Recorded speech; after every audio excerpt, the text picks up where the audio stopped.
আন্দোলনের শপথ নিলাম মৃত্যুকে নাই ভয়, হয় আমাদের জীবন যাবে নইলে হবে জয়। আন্দোলনের শপথ নিলাম মৃত্যুকে নাই ভয়, হয় আমাদের জীবন যাবে নইলে হবে জয়। ওরে শেরপুরের মানুষ তো রাজা, জামাতে ইসলামী দিচ্ছে ডাক। জিয়াউর রহমান সাহেব যখন ক্ষমতায় বসলেন, তিনি ক্ষমতায় বসার পরে এই গোপালগঞ্জে সমাবেশ করতে গিয়েছিলেন, তাকেও সমাবেশ করতে দেওয়া হয়নি, তার মঞ্চকেও ভেঙ্গে চুরে খান খান করে করে দেওয়া হয়েছে।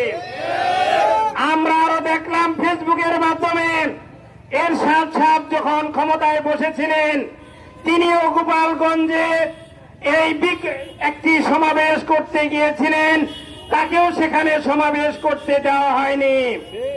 আজকেও আমরা সেই ইতিহাসই দেখতে পাচ্ছি।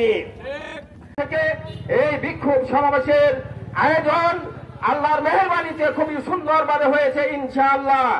আমি আপনাদের সাথে নিয়ে শেরপুর বাসীদের কাছে জানিয়ে দিতে চাই, সারা বাংলাদেশের ভিতরে কোন ধরনের সন্ত্রাসীর স্থান হবে না ইনশাআল্লাহ, কোন ধরনের খুনির জায়গা হবে না ইনশাআল্লাহ, কোন ধরনের আয়না ঘর নির্মাণকারীর জায়গা হবে না ইনশাআল্লাহ।